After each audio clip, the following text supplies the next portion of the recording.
Coming back to about today's topic about the financial reporting challenges, this topic is of utmost importance given the current economic downturn, which poses a lot of accounting or auditing issues, mostly in terms of going concern, impairment provisions. I don't want to name it, it's a long list, which CA Ranjith is going to take over. So, all these issues will be addressed by our veteran speaker, but not by age, but by experience, CA Ranjith Chandran, who doesn't require any formal or introduction. However, it's my duty to quickly read out his profile. He is not only a chartered accountant, but also a CPA from USA with over 20 years of experience in Kuwait. He joined Deloitte Kuwait practice in April 2010. Before that, he was with PricewaterhouseCoopers Kuwait practice since 1997, where he became partner in 2010. He currently leads the Deloitte Middle East Audit and Assurance practice in Kuwait. He is also a member of the Deloitte Middle East Accounting Technical Committee. He has led several trainings to Deloitte clients locally and regionally on IFRS related topics in the past several years. And he had a wide background in providing assurance and accounting advisory services to clients working in different industries, which include financial services, telecommunication, aviation, and retail sectors. He's also been involved in a number of financial advisory services like assisting clients in implementing IFRS, new standards, business valuations, financial due diligence, business acquisition, and feasibility studies. So with this, I would like to conclude the introduction part. And if the members have any queries, please post the questions in the Q&A tab. So on the left side, you can see your Q&A tab, and that will be answered by the speaker at the end of the session. Definitely, and it will be a quite interesting webinar. I know this in these turbulent times we cannot do more than else other than this webinar. So I request to members to enjoy this webinar and give your feedback as well at the end of the session. So without much ado, I would like to welcome CA Ranjith Chandran to take control of the webinar. Thank you very much. Rohit, please, if you can make Ranjith as presenter. Thank you.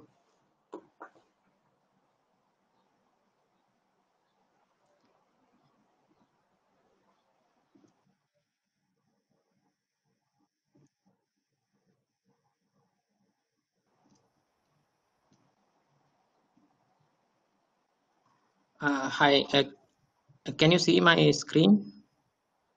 Yes, we can see the screen, Ranjith. Okay. Good morning, everybody. Sabal Khair and Ramadan Kareem to everyone in Kuwait and all those who are listening to this webinar from any other part of the world. My sincere thanks to my good friend CA Sai Devda, Chairman of Kuwait Chapter of Institute of Chartered Accountants of India, and executive members of the Kuwait Chapter of ICIA for inviting me to speak and interact with our fellow members on this important topic. Now,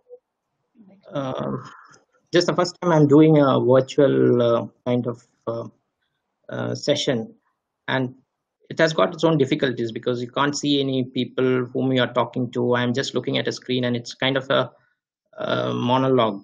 You feel sometimes lonely, but that's we can't do anything much about it. This is my first time doing that, so if I'm skipping through the slides faster, please alert me, Sai. Sure, Ranjit. Yeah, okay, thanks, Sai.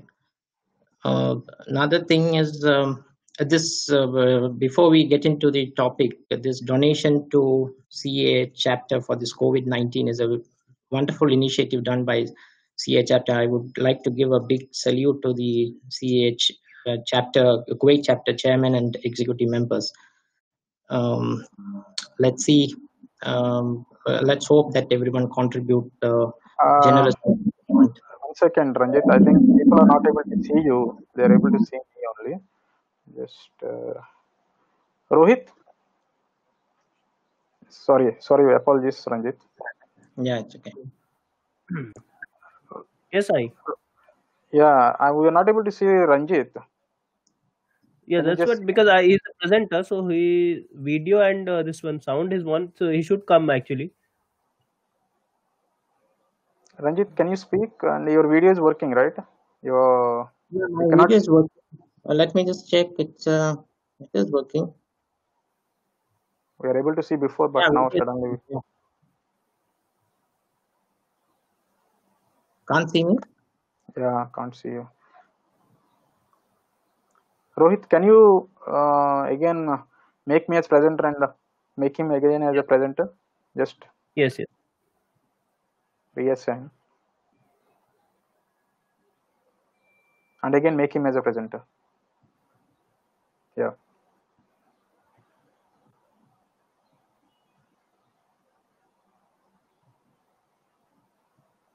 Ranjit, can you share the screen and everything now?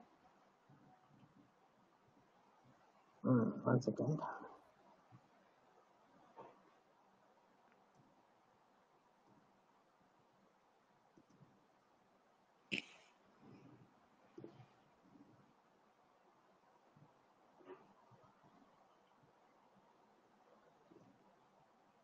Is it okay? Can you see me now? Not yet. Rohit, myself and you, let's shut down the video. Yes, yes. Then let's see whether Ranjit is visible. Can you speak, Ranjit? Yeah, so I think it should be okay because the morning we tried, right? Yes, yes, yes. Maybe there is some technical issue.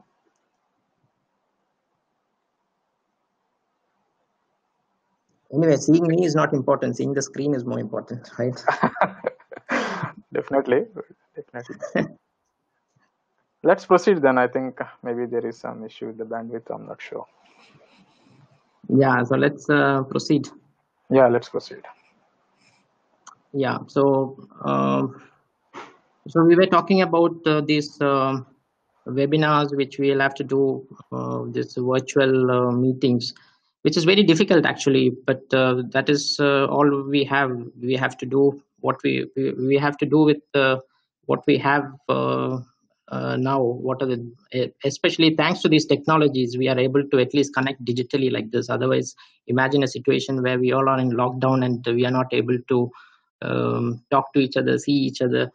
So these platforms like Zoho, Zoom, Skype for Business, Microsoft Teams are quite good. The other day we were having a virtual training session in our firm, which was actually uh, I was supposed to be physically present in Madrid, but we were virtually there in Madrid last week, and that was a wonderful. It's a similar platform like this where we all were in one room. There were about 250 participants from all over the world, and we could see each other because everybody's video was on. And suddenly, one thing which was very interesting about that is those breakout sessions. Suddenly, you will be given a topic, and for 5 minutes, you will have to speak, and all of a sudden you will be in a room with only 10 or 15 participants, and then you debrief, you discuss about this topic and then come back and debrief, and then everyone together will come. That's a very good option, and it's very, very impressive about with that. It's just like any other conference where we have these breakout sessions. So thanks to these technologies we are able to connect with each other, or else imagine how difficult it would have been during this period. Anyway, without wasting much time, let's get into the topic. Now, most companies are likely to be impacted by this COVID 19 pandemic, either directly or indirectly. And this increased economic uncertainty and risk may have significant financial reporting implications. So, preparers of the financial statement will have to use significant judgments and estimates in measurement of assets and liabilities, which is going to be more challenging now than ever before. So it's difficult time not only for preparers of financial statements but also for auditors. Auditors, it's going to be a nightmare. I can tell you that. And the other day, I got a short video clip in my WhatsApp. I wish I could show that video clip. There was one guy who was from Harvard. He was explaining actually, he was comparing 2008 crisis with the 2020 crisis, the current crisis. He was saying 2008 crisis is like having a heart attack. It was just localized at one point, and then if you don't catch it, you are dead. But this 2020 is like you have a small infection in some part of a body, and then it slowly spreads all over, and then start attacking all your organs. It's a chilling way of presenting or comparing 2008 to 2020. But coming to think of it, yes, you can see the impact already of the stock markets, the bond markets, the commodity markets, oil prices, everything has been impacted. Almost all industries are impacted. You can see beach stocks which have been hit significantly in over just over a month. They lost about $332 billion. You could see the some of the US lenders have declared their results for this quarter, and then they had about $24 billion of additional provision which they have to take in books for this loan loss, and that is about 330% increase from the previous quarter. So if you there is Credit Suisse, the only European bank which has published the result. They had about 600% increase in the provision from last period. Now there are other banks which are going to European banks like I think Lloyd's, HSBC, and all will come with the results in the next couple of weeks. Then you will really know what is going to be the impact. And in the region, if you look at, there are some Qatari banks who have issued Q1 financial statements. You can see increase in the provision there as well. So it is not just any part of it, it's happening everywhere. So we need to be, this is a very, very critical time. And then when these kind of turmoils happen, the preparers of financial statement will also have to be very careful about how they present their financial statements.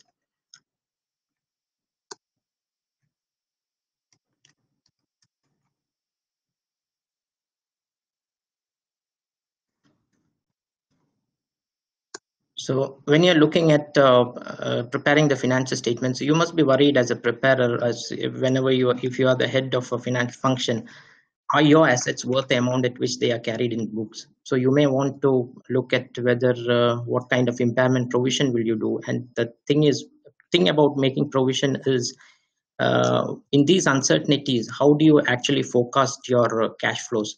So it's very difficult to come out with a value. There's a lot of estimates, judgments to be used. Sometimes it's very subjective, but nevertheless, IFRS requires you to make those provisions. Then there will be situations where the lease payment contract.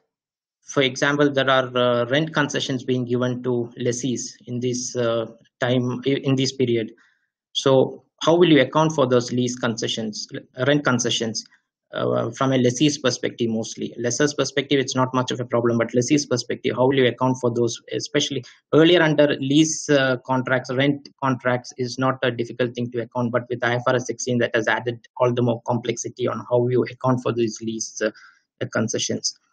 Then you may be worried about financial instruments. What are the implications on your customers? How much default it's going to have? How are how the businesses affected? Will I be able to receive all my receivables which is carried in my balance sheet? And with the expected credit loss model, that is going to add additional complexity on arriving at the ECL value which you have to book in your financial statements. Then inventory, even inventory, you will have to see whether you are carrying your inventory at the right amount. The weighted average cost of your inventory may be higher than what you can realize those inventories for. So what kind of adjustments do you have to make? And you will have to consider that. Hello? No, my video is not muted, Sai. Okay. On the revenue recognition also, you need to see what kind of will you be able to recognize your revenue. You have a contract with your customer, whether a customer must be facing difficulty. Will you be able to recognize the full amount as revenue? So the revenue recognition criteria, the timing of revenue, all these are going to be an issue which you will have to consider. On top of all this, you also will have to look at whether you have recognized all liabilities which you need to book because of this current crisis. There may be certain liabilities which has happened only because of these crises. Like, for example, you must be having a restructuring plan in place. So retrenching staff, what are the additional costs which you have to book as liabilities? Then the other thing is you will have to look at whether you have, if you have debts in your balance sheet, whether you will be able to meet the debt covenants. If the debt covenants are not going to be met, then that could have an impact on the way in which you classify your financial statements. Not only classification, that's only a presentation aspect, but you will have to look at how will it affect your liquidity. What are the liquidity risk management measures you may have to take to make sure that you are able to meet your ongoing obligations. So these are some of the aspects which we'll talk about today in the next 1 hour or so.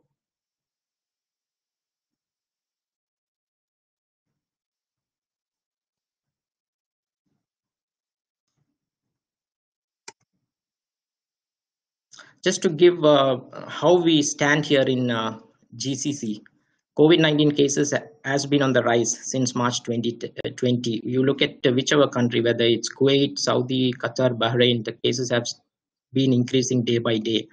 And shopping malls and other business continue to be remain closed because the governments have extended restrictive measures. In Kuwait, there is public holiday announced till end of Ramadan. We don't know whether it will be till end of Ramadan or it will be extended. Hope things comes back to normal.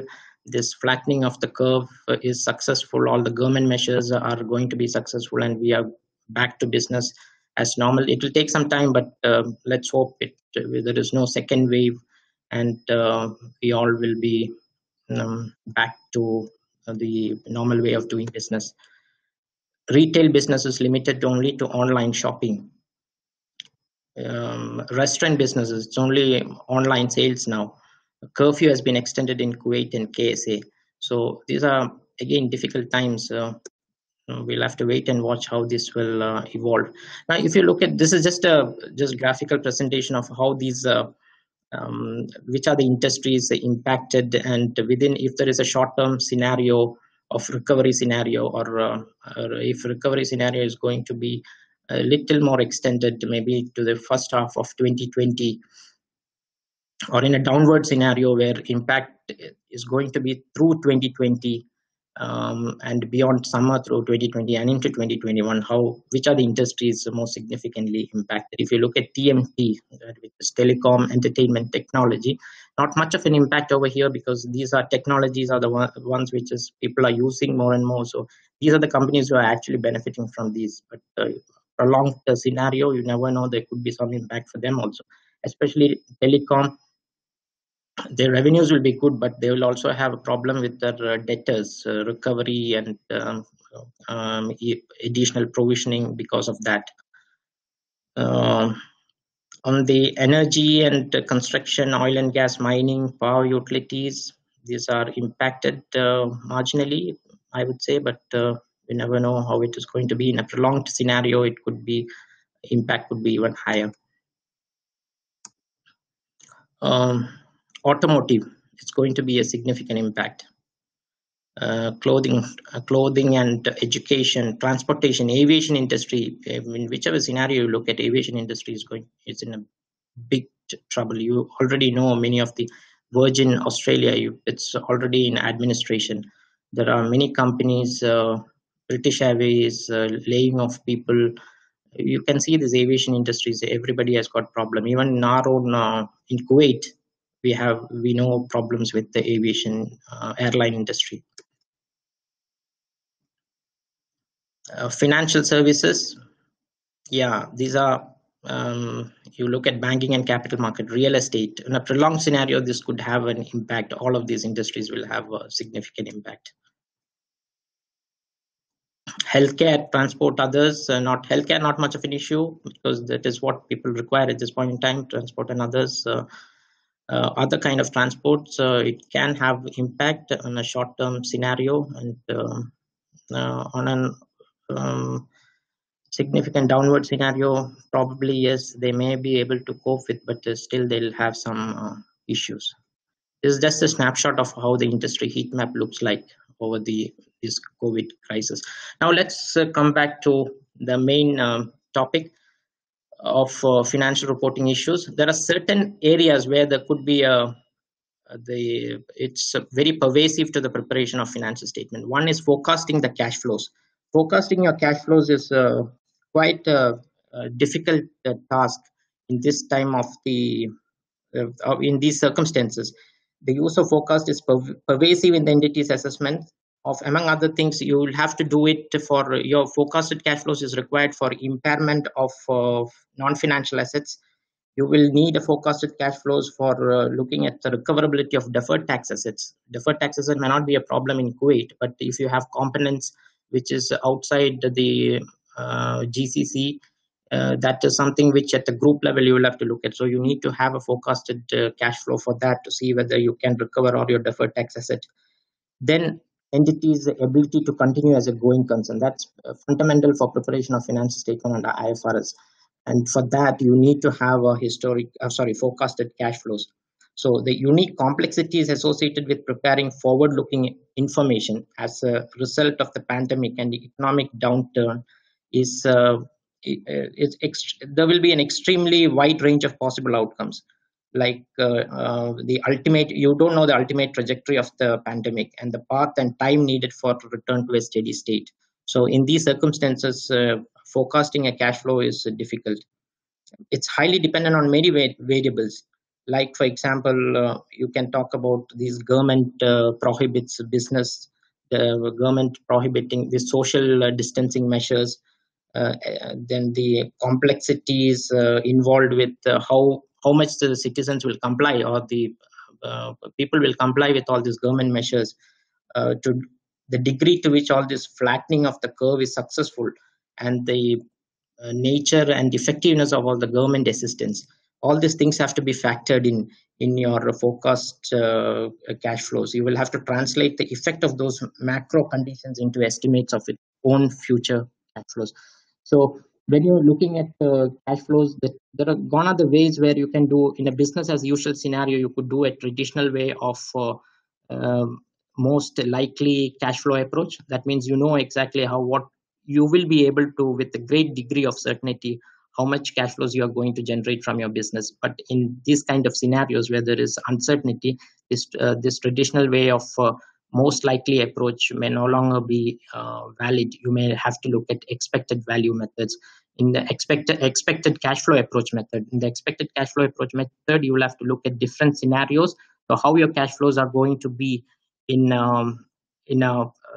different scenarios, like if the recovery is going to be short term, how will your cash flows look like? If recovery of the economy is going to be prolonged, how will your cash flows look like? And you may have to apply probability to each of these scenarios, and you have to come out with a weighted probability approach of cash flow. So it's a very challenging time, and we'll have to be very cautious about how you draw your cash flows, and what are the estimates and what are the judgments you use in developing those cash flows are very critical at this point in time. Going concern, it is, as I said, it is fundamental to your preparation of financial statements. You will have to see whether you are able to continue. Under IFRS, you will have to make sure when you're preparing your financial statements, you are able to continue as a going concern in the foreseeable future. The foreseeable future means at least, as a minimum, it should be 12 months from the date of authorization of your financial statements. So for that, to know this, whether you can continue as a going concern, you've got to look at what are the implications of these operational disruptions you are having because of these social distancing measures. What are the implications? How is your liquidity position? Are you able to meet all your ongoing obligations?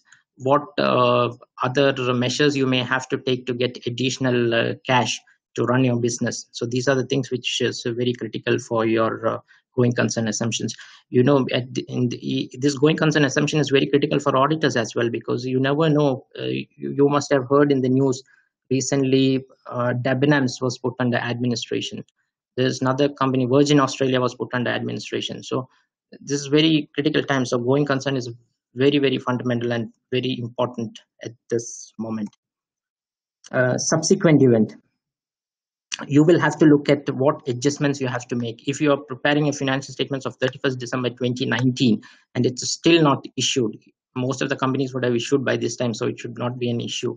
But if it's still not issued, you will have to see whether the asset value or the impairment which is happening now because of the government measures which is taken, where the businesses are all have to close down, they close their shops, their factories because of these government instructions, whether that is a subsequent event, whether you have to go and adjust your 31st December asset value, or you can is it a non-adjusting event, whether you can assess the financial impact and then only need to give a disclosure. So that is something which is very pervasive for the financial statement. Subsequent event, you need to assess it anytime when you prepare the financial statement. Subsequent event is a critical thing, but more so at this point in time because there are significant changes to facts and circumstances from your last reporting date to current period.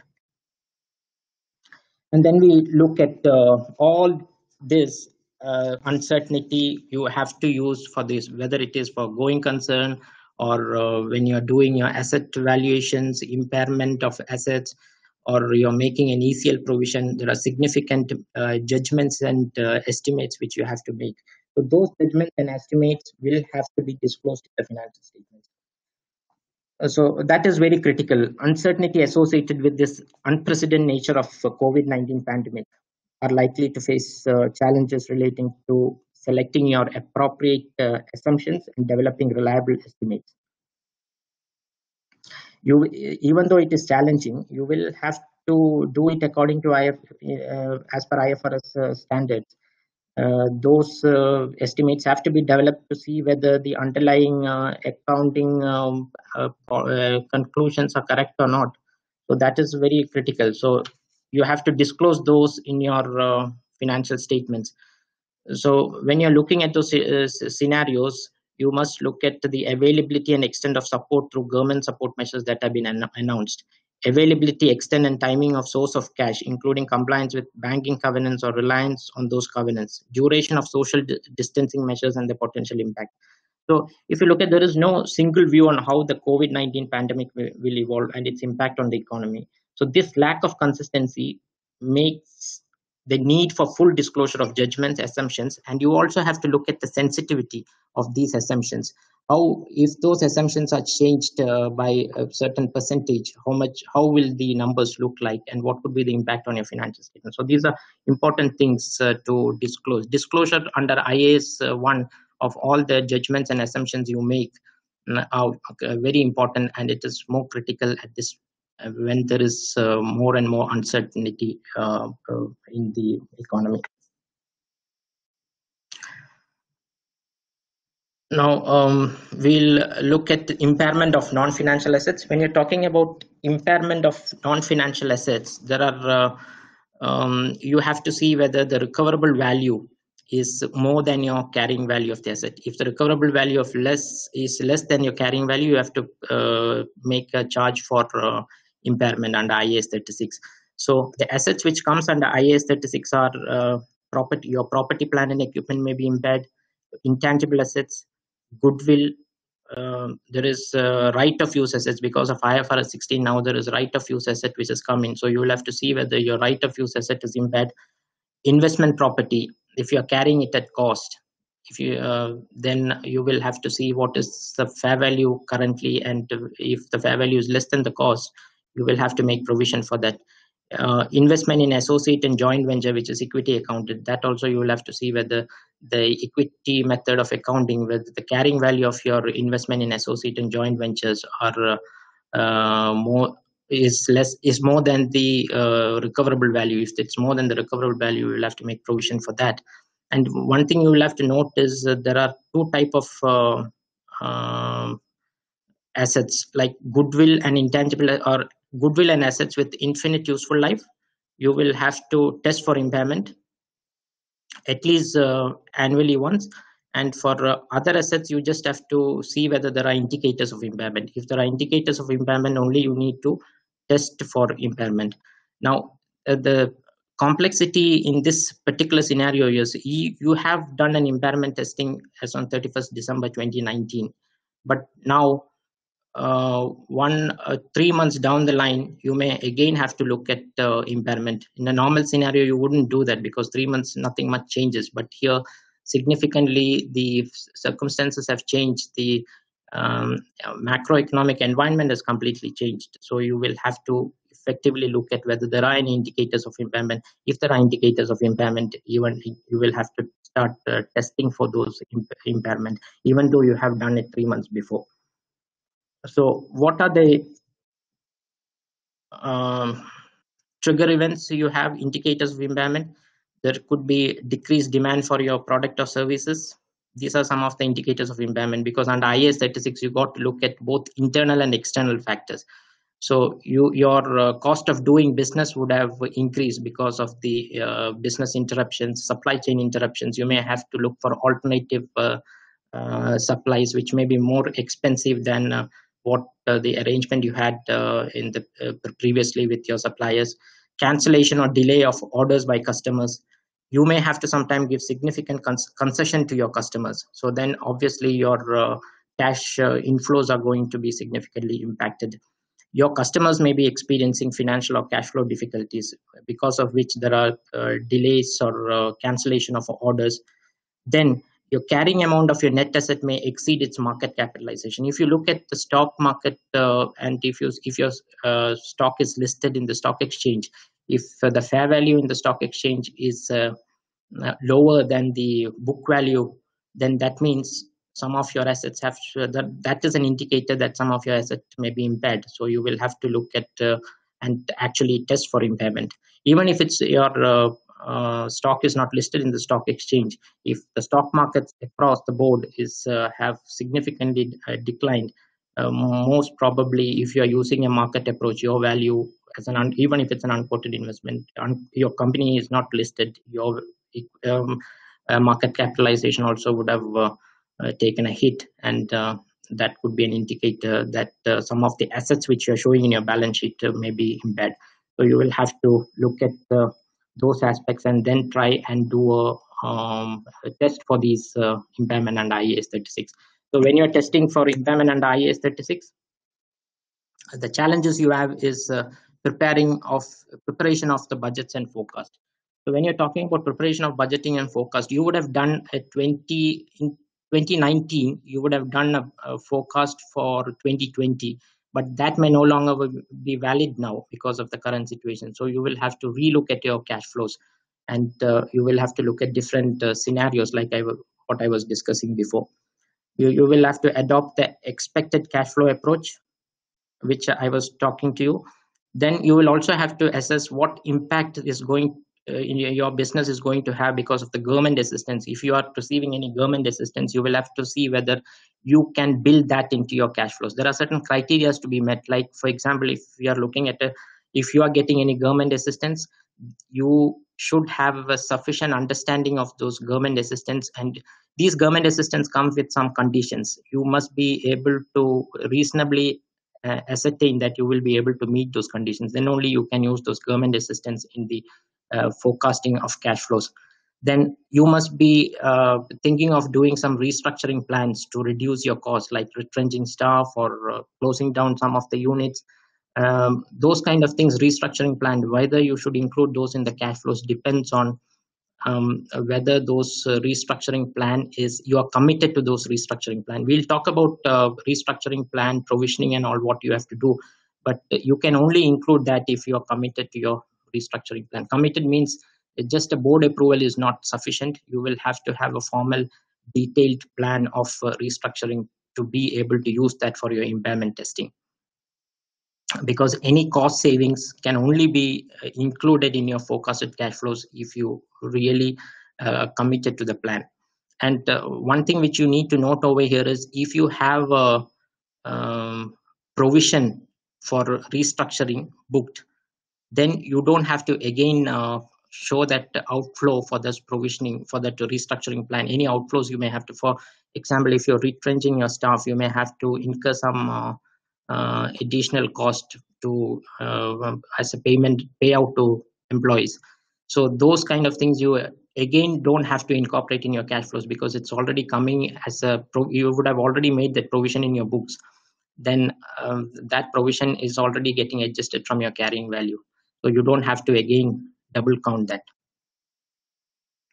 Now when you look at the cash flow projections, apart from using different scenarios, in these kind of scenarios you are more likely to be biased, because everybody is under pressure to maintain to show better results. So uh, you will have to look at all contradictory evidence. Sometimes you may say that you may tend to be biased, saying that these kind of things, these impact is not going to affect me, but you got to look at it more realistically and see whether actually what impact are these current business conditions having on your assets and liabilities, which is assets which is booked in your balance sheet. So you will have to look at the range of possible outcomes. Then it should not include estimated cash flows from uncommitted restructuring or enhancement, which we already talked about. If you look at the cash flow projections, one of the critical factor is the discount rate. So any change in the discount rate in the current environment, discount rate is most likely it may go up. So that itself is going to have an impact on your recoverable amount. When the discount rate goes up, your recoverable value will come down, and that itself will have a impact on your impairment. When you look at discount rate, you need to make sure, one thing which you need to consider is risk-free rate is coming down. If you look at the bond rates are long-term bond rates are more close to zero, but that does not necessarily mean your discount rate is going to be zero, because there are other risk factors which you will have to incorporate in your discount rate, because you will have to start with the kappa model. So when you're looking at the kappa model, you have to have risk-free rate plus the adjustments for equity risk premium. All those things would have gone up, equity risk premium, and then you have to make an additional adjustment or over and above those kappa model for the additional risk. But another thing also you need to be careful about is, don't either you have to put a COVID-19 risk premium, which is very subjective. You will have to incorporate that in the discount rate, or you will have to incorporate that the COVID uncertainty in the cash flows. So how will you adjust the COVID uncertainty in the cash flows is making different scenarios and do a probability weighted. In my opinion, it is better to adjust it in your cash flows, because adjusting those COVID-19 risk premium in your discount rate becomes very arbitrary, and that may not really reflect the actual risk in your cash flows. But make sure that you don't do it you don't do it twice. You don't adjust it in the discount rate and also you adjust it in your cash flows. That becomes a double whammy for you. So either you adjust it in the discount rate or you adjust in the cash flows. My suggestion is adjust in the cash flow and not in the discount rate. So this is an example of how you can build the scenario of cash flows. So if you expect cash flows to be 100, 200, 300 in different scenarios, then you can assign probability. These probabilities are quite subjective, but we need to make sure you have to have sufficient explanations of why you have used these, why you feel a downside scenario is 30% or 40%, and the base case scenario is whatever percentage you are using. So this is how you will make the expected cash flow approach. So that's about the impairment of non-financial assets. Now let's move into inventory. So inventory, I don't want to spend too much time on inventory because it's not so much of complication, but you will have to look at your raw materials would have been impacted, your packaging materials, goods in transit, all those things will, your finished goods will also be impacted. Your cost of all these assets may be lower than the net realizable value. So the factors to consider, if there is seasonal interview or if you have the stock with shorter expiry date, you may have to look at whether there are any expired stock and you may have to write it down. Then inventory with the decline in demand. Obviously, when there is no demand and you will have a huge pile of inventory, you may not able to sell that at the current selling price. You may have to revise your selling price, and that revision would be lower than the weighted average cost of this inventory, then you will have to make a provision for that. So challenges are determining the NR, net realizable value in the current environment, because in the normal environment, you know at what price you are going to sell. But in this current environment, you may have to make adjustments to your net realizable value, and it may not be market observable data. You may have to use unobservable market data and have to use your estimates. Whatever estimates you use, you will have to disclose that also in the financial statements. And needless to say that your interim financial statements also will have to have those related inventory impairment losses.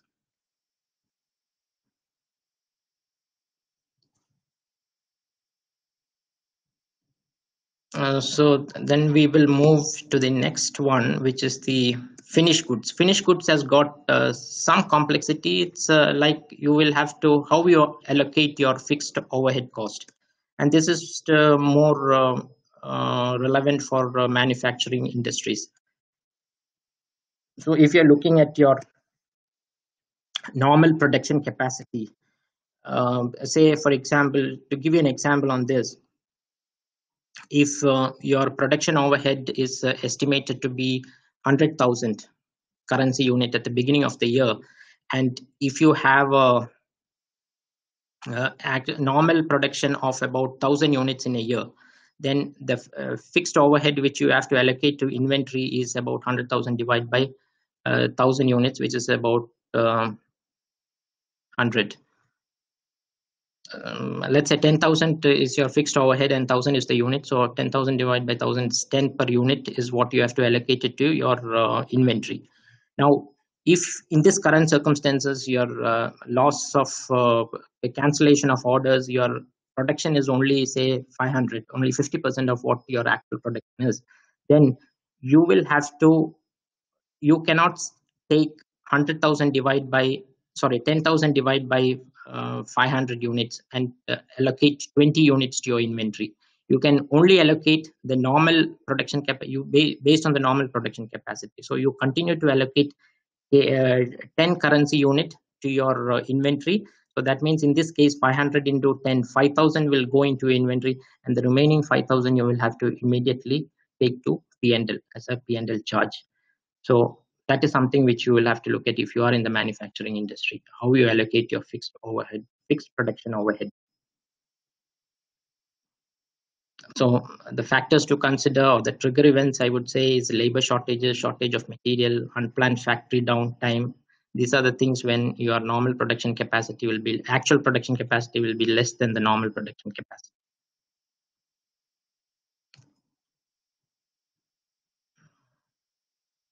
Now, let us look at the most important topic of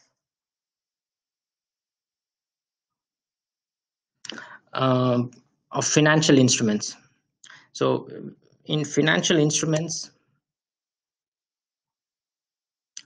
you got to look at the what are the trigger events. Financial markets impact in Q1 2020, that stock markets all over the world declining, treasury bond yields, it's been significantly impacted. If you look at the CDS spreads, it has widened. If you look at the GCC sector itself, all the GCC countries, CDS spreads have widened significantly. It's more than doubled, I think. Government social distancing measures leading to customer defaults. So government relief measures, interest waivers, and payment moratorium. You must be aware that in Kuwait, banks have decided to give interest waivers and payment moratoriums to consumer customers. Some of the banks are even giving to corporates. So these are the trigger events. When these happens, you will have to see what will happen to the financial instruments which is recorded in your balance sheet. How do you account for certain aspects? Like, for example, ECL computation is one of the significant judgments you have to use. That is most likely to have significant impact because when the customer default, obviously your expected credit loss model provisioning will increase. Fair value measurements, your investment, fair value of your bonds, fair value of your unquoted equity instruments, all this have to be looked at. there may be significant losses which you may have to book. Debt modification. When you talk about debt modification, that is arising out of these interest waivers and payment moratorium, which is being announced by banks. So then that is something is a modification which was not envisaged in the initial contract, loan contract.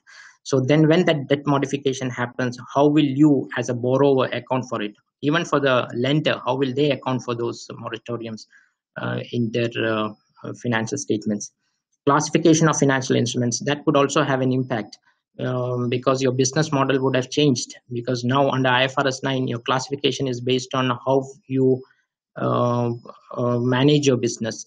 So it is based on the business model which you run, and if those business model changes, obviously your classification also will change. Liquidity risk management, we talked about that. There could be a significant impact on how you are managing your liquidity. That may have to be disclosed. Hedge accounting, this is one other area where you could have an impact with the in the current scenarios. We will go through each of these aspects in the next slide. So the possible impact of all this is significant increase in loss rate and ECL elements. You could have a day one gain or loss depending on your accounting for debt modification. If you are a borrower, in the current scenario, when you get a waiver, you could have a day one gain. If you are a lender, you will end up with a day one loss. Level 3 classification may increase, because earlier which you classified as level 2 or level 1, then or let us say take level 2 where you have used most of your input is market observable. Now you may have to make adjustments to those, and that becomes unobservable data, maybe most unobservable input may be very significant. Then that is something which will move to your level 3 classification. Hedge accounting, that could increase P&L volatility due to hedge ineffectiveness and discontinuance of hedge accounting, and unrealized or realized losses on investments. So these are going to be the impact on financial instruments. Now let us look at how the ECL is going to be addressed. How will you? What are the complexities you have on the ECL model? One of the complexities which you will have is assessing impact on SICR, which is nothing but significant increase in credit risk. Because as you know, as you're aware, ECL is a factor of exposure at default, probability of default, and loss given default. So your exposure at default would have changed. Your loss given default would have changed, because the collateral values, if loss given default includes collateral values, and if the collateral values deteriorate, obviously your loss given default will go up. Then your probability of default, needless to say, that will have a significant impact. So overall, ECL is one thing which will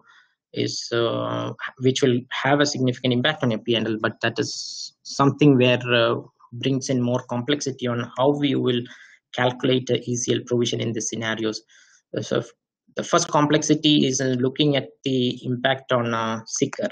So when you're talking about SICR, if you are looking at trade receivables, it's not an issue, because trade receivables anyway you will be using the simplified approach, which means that you must be using a provision risk model where there is no stage 1 or stage 1. All of your receivables is in stage 2, either in stage 2 or stage 3. The SICR is not an issue which you need to bother about. But if you have other assets in your balance sheet, like bank balances due from related parties or any other receivables, then you will have to see how those customers, which is not coming under trade receivables, all other due from third parties, you will have to look at how SICR has impacted. So even from a lender's perspective, for banks, SICR is a very significant thing, because when they are giving payment moratoriums to customers, so that means if you are having, there is a rebuttable presumption that 30 days, anything above 30 days past due is considered to be a significant increase in credit risk. Significant increase in credit risk. So when you are giving payment moratorium, you need not say that okay, that you are giving three months or 6 months waiver. That doesn't mean that you're automatically going into 30 days past due, because the customer, it's not past due because you have given them the moratorium. So you will not necessarily move everything into stage 2 or stage 3 because of the 6 months. But that could be an indication that if this is given, this moratorium is given to every customer, then you will have to assess on a case by case basis which are the customers who are qualitatively impacted. Because this is SICR is not only a quantitative means you look at 30 days past due, or you look at how the probability of defaults have moved. Those are quantitative assessment, but there are other qualitative assessments also which you will have to look at. You will have to look at how the business of the uh, customers have been affected, and because of their impact on their business, whether there is a significant increase in credit risk. So on a case by case basis, you will have to look at and see whether there is a need to move from stage 1 to stage 2.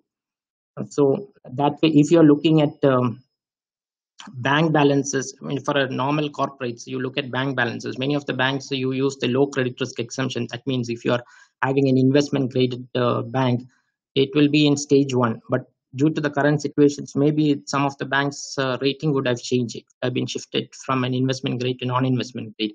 So then there is a significant increase in credit risk. If you have investment in banks in Lebanon, which has been classified as a speculative grade, then it is straight away into stage 3.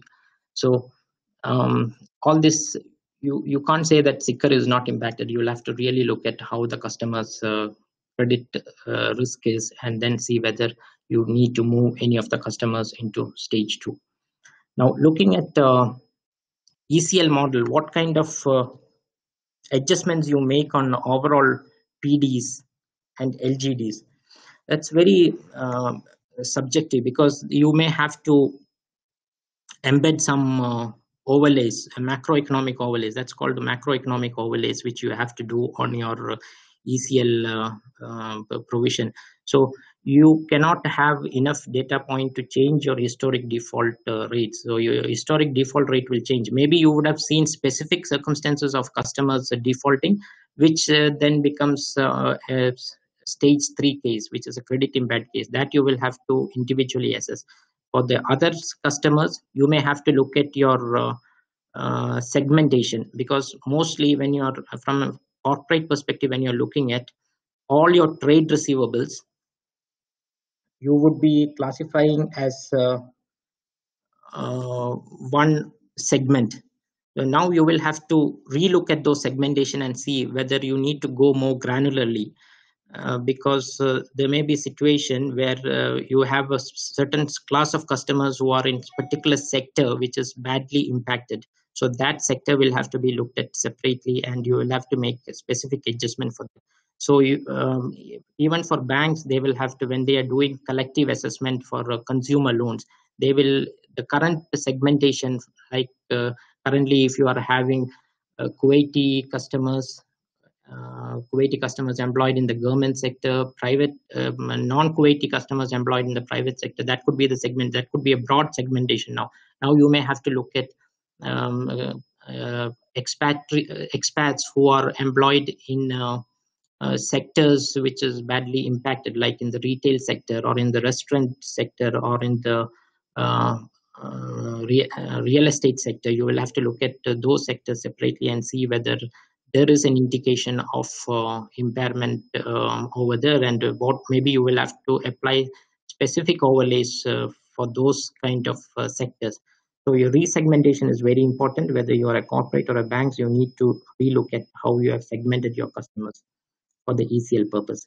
And then when you do the ECL model, you will have to make these adjustments, because you will get a PITPD model. It would have been developed last year in 2019. That PIT model, on that you will have to make an adjustment to reflect the current economic scenarios. So for that, what you will have to do is either you will have to look at different scenarios, and again you do a probability weighted assignment. So your base case will be when the recoveries is very fast and shorter. You look that as a base case. Then you will look at other downside scenarios where the recovery is more prolonged, and then make a weightage to that, and then do an overlay on the, based on those you do an overlay. For example, if you look at some of the banks which has declared results for Q1, Qatari banks have declared results in Q1, QIB, QNB, and all those banks over there. And if you look at the financial statement, you will see a COVID-19 note which describes how they have done the ECL overlays. There are guidances from some of the central bank. There's a guidance from UAE central bank on how to do general guidance on how to measure your ECL. There is guidance from Qatar central bank, Oman central bank, on how to make adjustments to your ECL.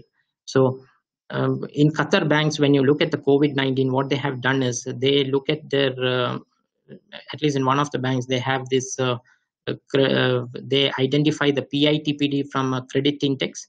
So that PITPD is adjusted for different macroeconomic scenarios. Like they look at GDP, what would be the GDP based on a negative growth, or in a more stress scenario, what could be the GDP, and then they give probability to that, and then they adjust their PITPD.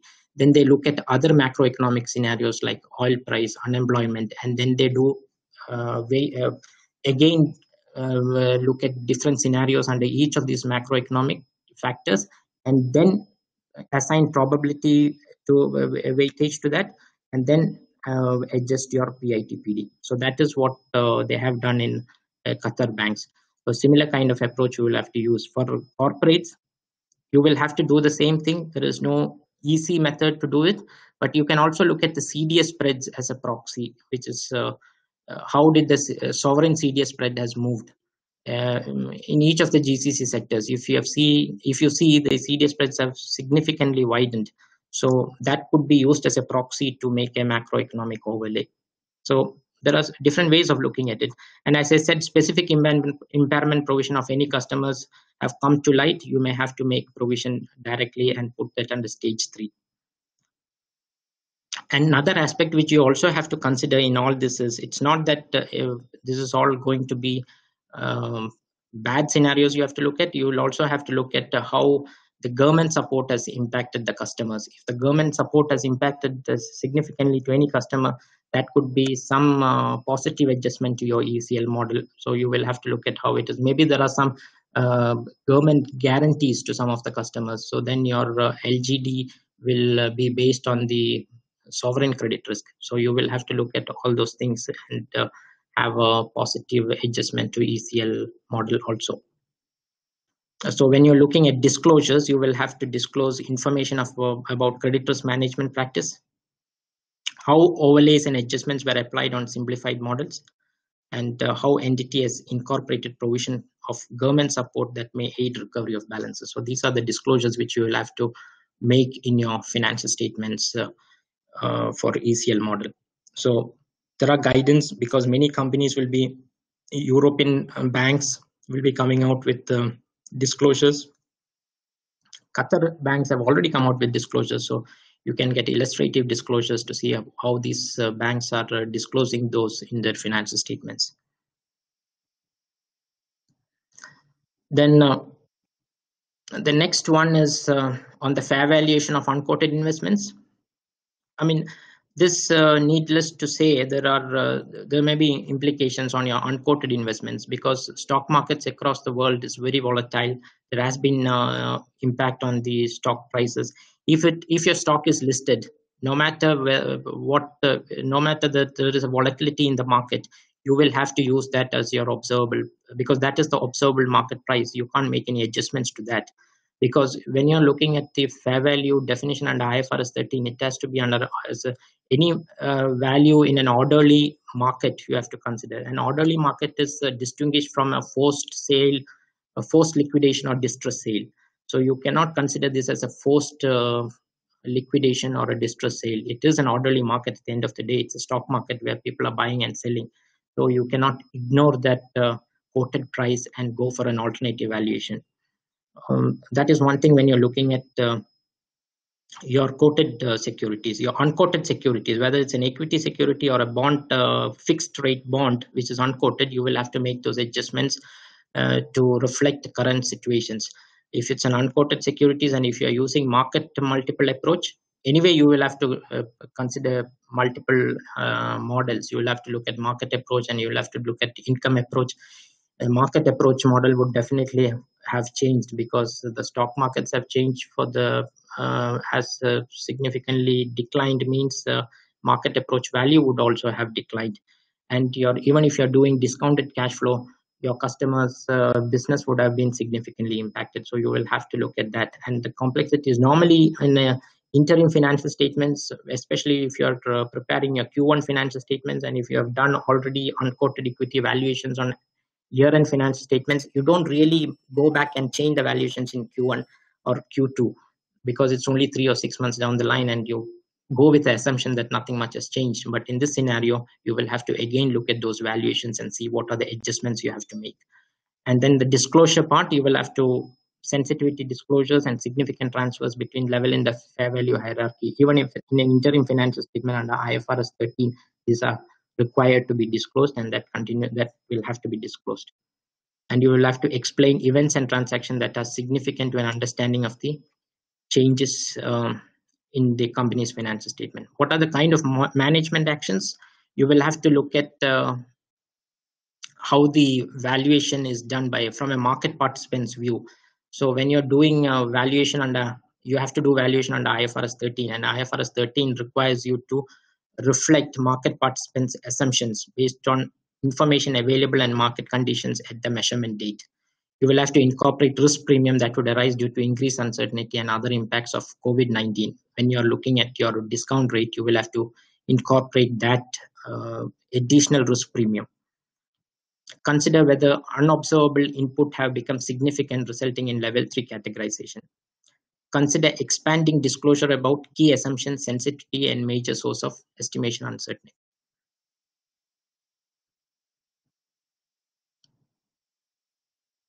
Now let's come to the important part of debt modification. So debt modification, if you are a borrower and if your banks have given you payment waivers, maybe they would have given 3 months waiver of installments.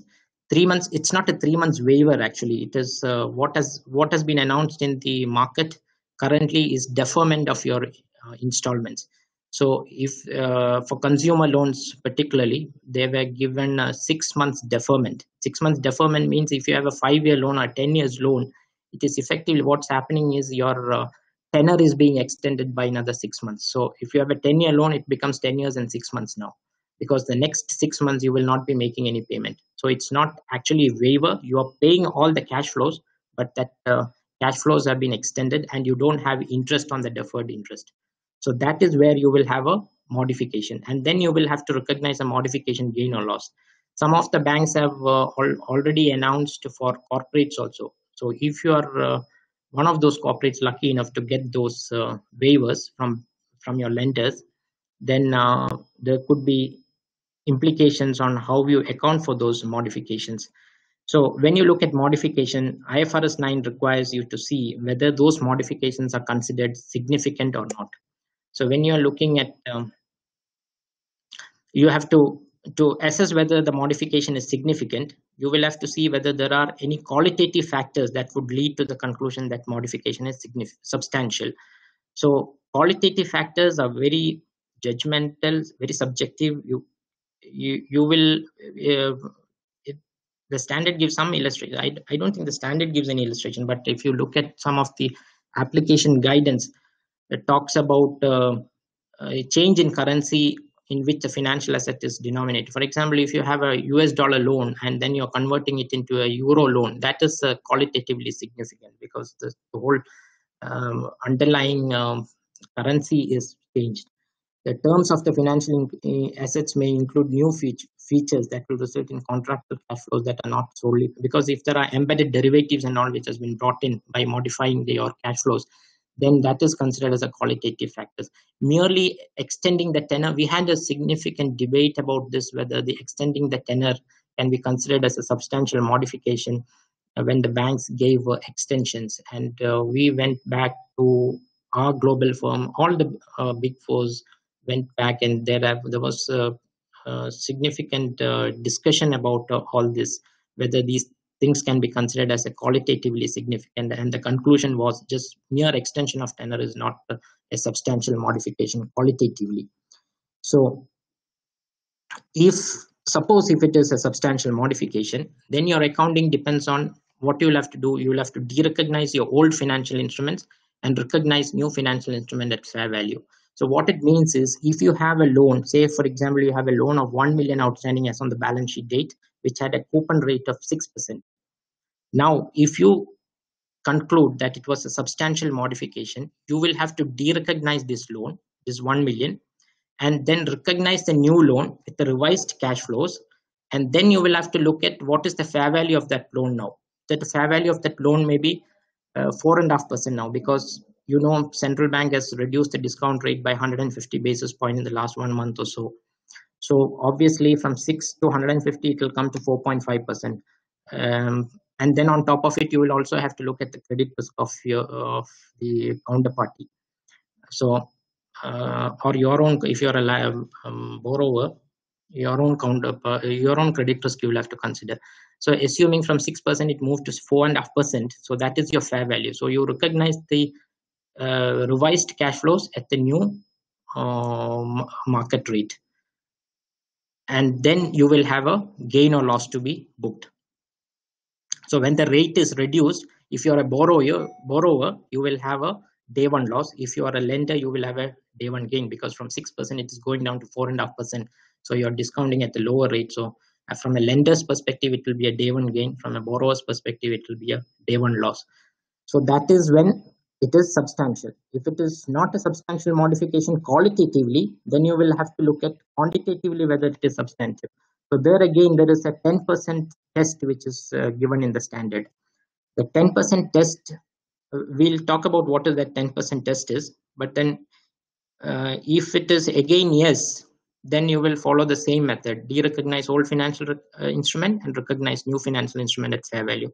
If it is not a substantial modification, either qualitatively or quantitatively, then you will have to remeasure your existing financial instrument and recognize a day one gain or loss.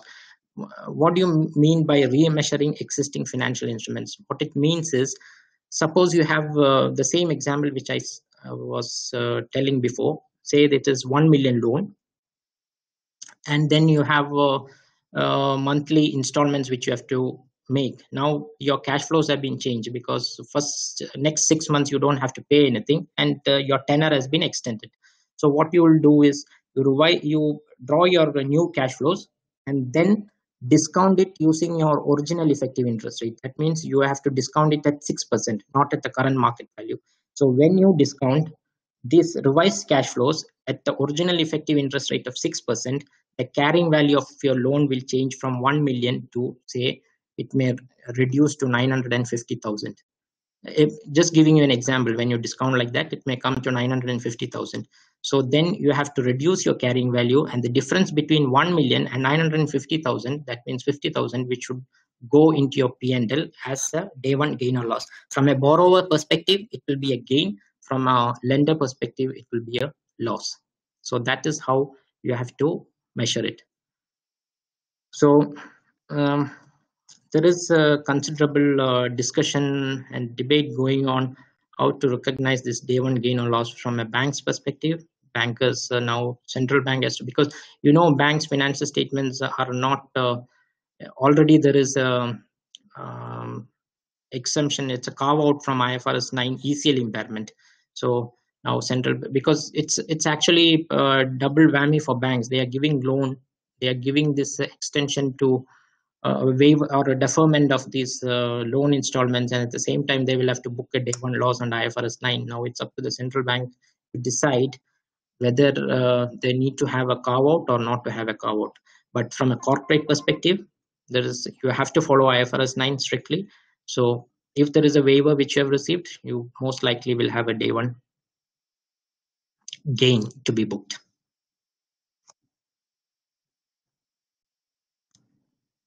So management to consider, what are the things management to consider? You will have to look at whether there are any changes to the terms and conditions of financial liability, and if so, whether those changes are substantial or not.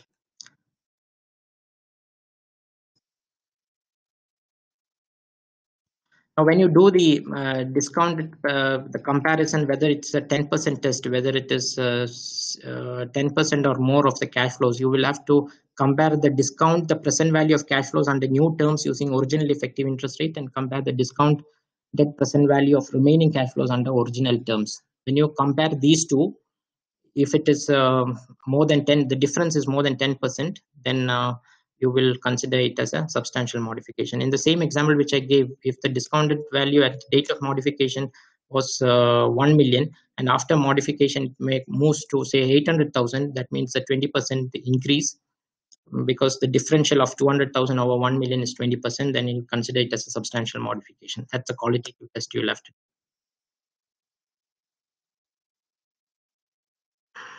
Classification of financial instruments, you will have to look at whether there may be situations. Now, cash is king. Everybody wants to have cash. So what you will do, you will take your receivables and may try to discount it, you do a factoring arrangement, discount it, and try to get cash as much as early as you can.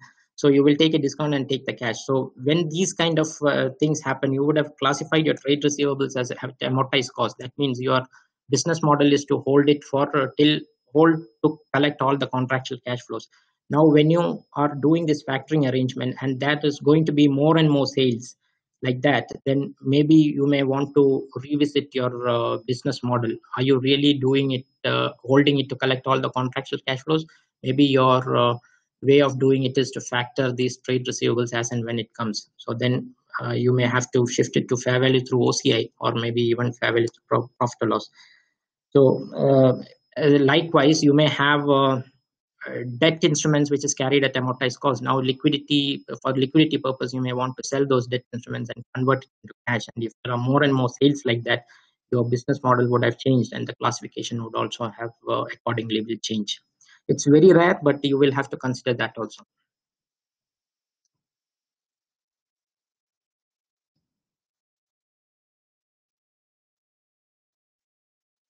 Hedge accounting, I don't want to spend too much time on this, but when you look at hedge accounting, you will have to consider whether your cash flows, if you have a cash flow hedge, you will have, most probably you will have impact on a cash flow hedge whenever, especially when you are hedging a highly probable forecast transaction. If your hedged item is a highly probable forecast transaction, and if those forecast transaction is not likely to happen, then you may have to discontinue a hedge accounting.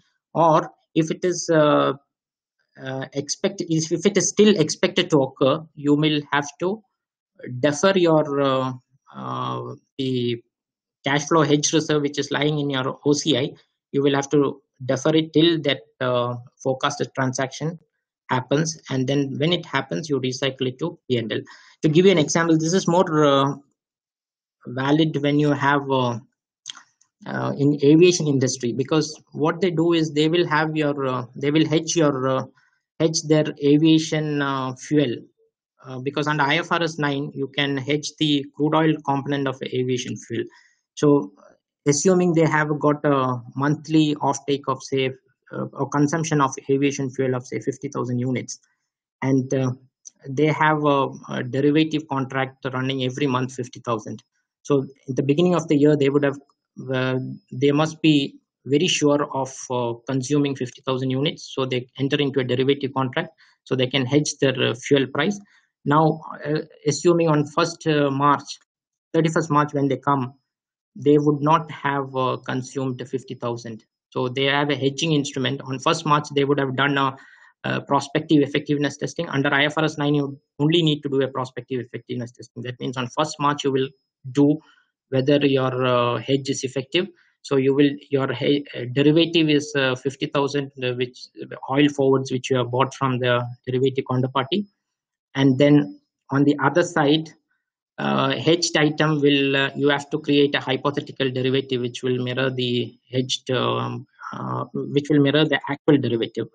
So on 31st December, if they were not able, because the flights are all grounded, they may not be able to consume the entire 50,000. They would have consumed only 20,000, but they still believe that 30,000 will be consumed in April or in May. What they do, you don't have to recycle the entire 50,000 into P&L.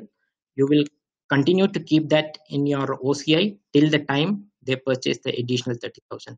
But on 31st March, they will have to again look at their next month forecast. You will have a derivative contract which is running at 50,000. That is already a contract which you have agreed with your counterparty.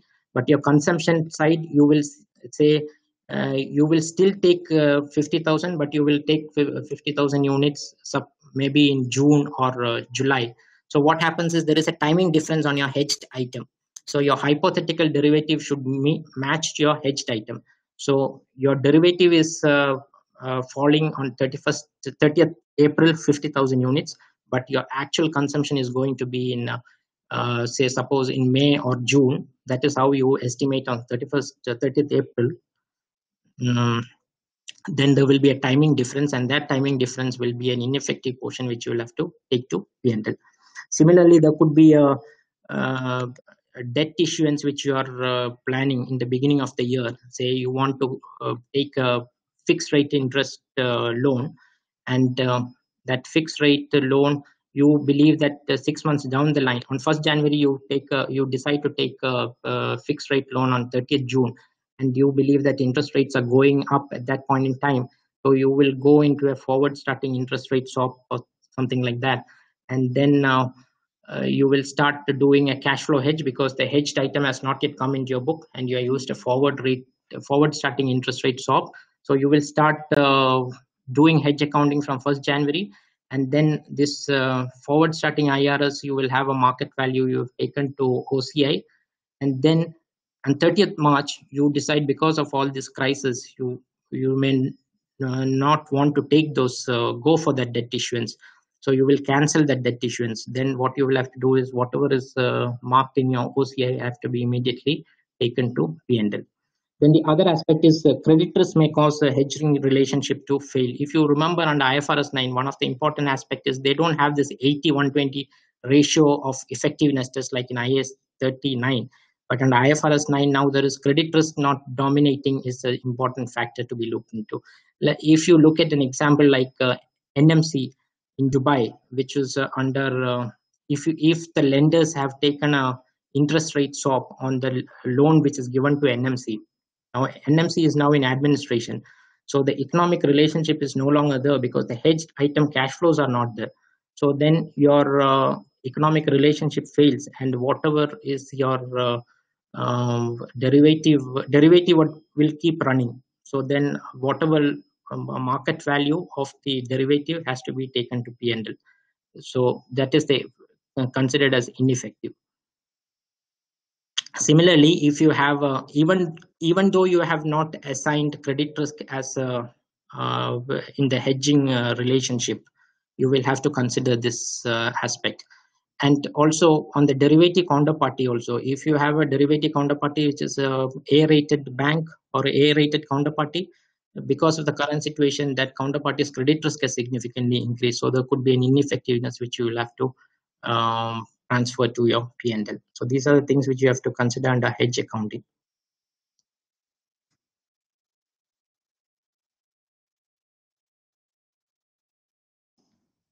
Now, rent concession. This is a very interesting topic, which is very relevant for Kuwait, because you have all these malls and business establishment closed. So the lessors will be giving, some of the lessors have already given waivers for rent for the next 3 months or 2 months or whatever. So when you are getting a rent concession, you will have to look at how to do the lease modification accounting. Most probably the lease incentives or the rent concessions which you are getting, you will have to see whether this is forming part of the original agreement or is it outside the original agreement. When I say whether it is forming part of the original agreement, you will have to look at what are the rules and regulations in Kuwait or in any other jurisdiction which you are lying, whether the laws and regulations allow the lessor or the right to enforce lease waiver, or there could be a major force majeure clause in your rent contract. You will have to see whether that can be invoked in this current crisis, COVID-19, whether that is a specific force majeure clause which can be invoked. So that means that is in the already in the original agreement, and then even though it was not contemplated at the beginning when you are measuring your when you are computing your lease liabilities at the inception of the contract, because there is a force majeure clause which can be invoked, it is considered as part of the original agreement. And if that is the case, then it is not considered as a lease modification. Then if it is not considered as a lease modification, the accounting for that is different from accounting for a lease modification, which we will talk about a little bit later. And then you also have to remember there is one IASB material which has been published recently on an education material on rent concession in March 2020. This education material was also talking about this force majeure clause and laws and regulations which we are talking about. But another exposure draft was issued in 2020 by IASB. That exposure draft, the comment period is up to 7th May 2020 or 8th May 2020. So that what that exposure draft says is they have given a practical expedient for lessees, because they feel, IASB feels that for a lessee with multiple lease rents and lease rents running in different jurisdiction, then if you have so many lease rents, it becomes an operational nightmare to consider all this as a lease modification. So they have given a waiver for accounting it as a lease modification and accounting it straight as a variable lease payment. We will look at what are the implications of that in the next slide. And that is the exposure draft says that it has to be, there are few conditions in that. One of the condition is those lease payments must be due in 2020. So if you look at this exposure draft is given for comments, and IFRAG, European Financial Reporting Advisory Group, has come out with a comment. Their comment was they actually supported IASB's exposure draft, but only comment they had was that this payments due in 2020 should not be you should not restrict it to payments due in 2020. If the lease concession is awarded in 2020, then you should consider that as you should also bring even if the payment is due after 2020, if the concession is given in 2020, you should consider that as a lease modification and not restrict just the payment due in 2020.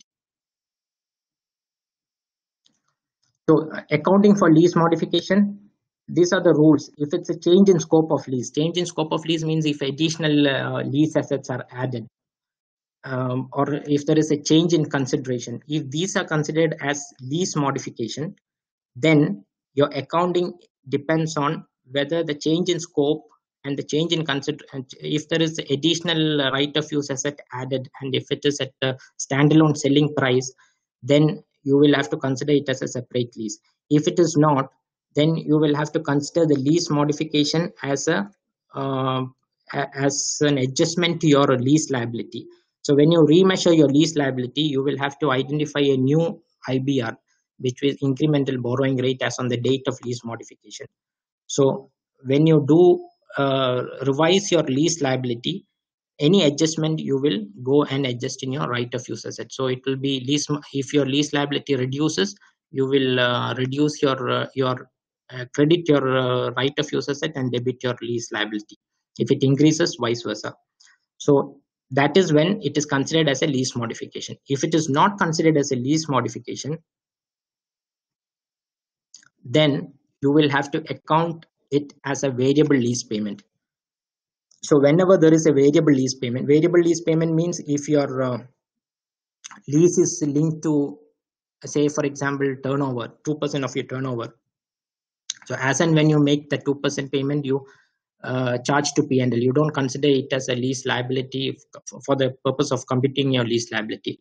So in this case, whenever there is a lease waiver, and if it is considered as not part of a lease modification, like I explained to you before, or if based on the exposure draft, if it exposure draft after May 8, immediately it will become incorporated into the standard and it will be effective.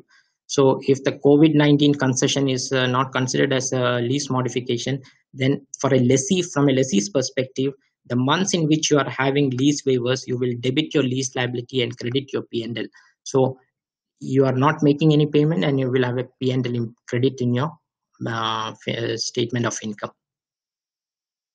From a lesser perspective, this exposure draft is not meant for lessors. It is only meant for lessees, because the IASB believes that lesser accounting is anyway straightforward and there is no complexity. So exposure draft is not applicable for lessors. So that is about lease modification.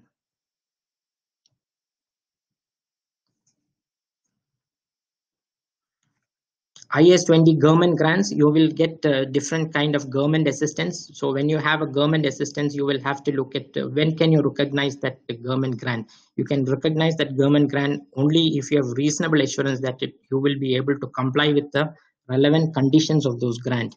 And that once you have reasonable assurance that you will be able to comply with those relevant conditions, then you recognize the grant. And when you recognize the grant, you recognize in P&L over a systematic basis and in line with its recognition of expenses. For example, government assistance may be for as a reimbursement for an expenses. So you will immediately, when you get the grant, you will recognize this as an asset, and then you take it to amortize it over the P&L as and when you incur those expenses.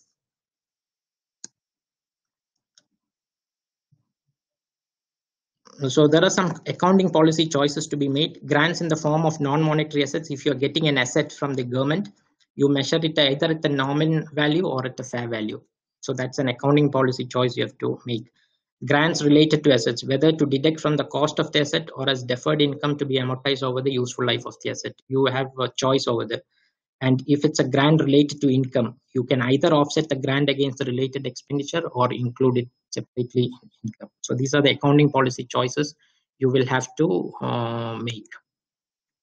So some of the government management actions, you will have to identify whether all government actions may meet, whether it meets the definition of IAS 20 government grant or not. You have to develop accounting policies and you have to disclose accounting policies and its impact in the financial statements. So this is the treatment basically which I was talking to you about. If there is a forgivable loan, some of the central banks in the jurisdiction have given banks 0% loan as an incentive for those banks to lend to customers. So when you get a 0% loan, you will have to, that's an off-market loan. So you will have to see what is the market rate and the difference between, if the market rate is normally, when you take loan from the government, if you get it at 3%, so the differential 3% is your grant.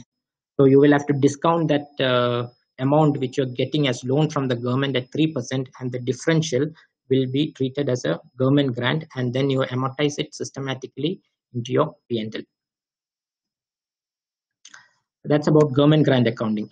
Now, coming to revenue accounting, there are significant areas of impact in revenue accounting. One of the most critical area is the step 1 criteria assessment.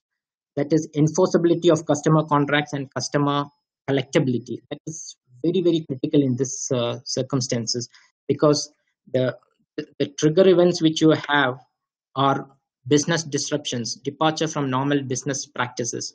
You may see that there are financial difficulties of customer. That is when this step 1 criteria of customer collectability becomes very critical. If there are financial difficulties of customers, and if you already have a contract with the customer, and if you know because of the current circumstances the customer is unable to pay, then you may need to defer your revenue recognition. Variable considerations and material rights. You may have given price concessions to customers. You may give free goods to customers. You may give discounts to customers. All these are variable consideration which will impact the transaction price of your of the amount which you have to recognize as revenue. And the revenue recognition itself, whether it is point in time or point over time. Earlier you may be doing it point over time. Now there may be situations where you may have to recognize it at point in time. So you will have to wait for some more time for you to recognize revenue. So you'll have to defer your revenue recognition. And there could be onerous contracts which will have to be dealt with separately. So challenges for management are re-estimating the transaction price, estimating enforceability and collectability criteria, and assessing enforceable right to payment. We'll look into these things in the next slide.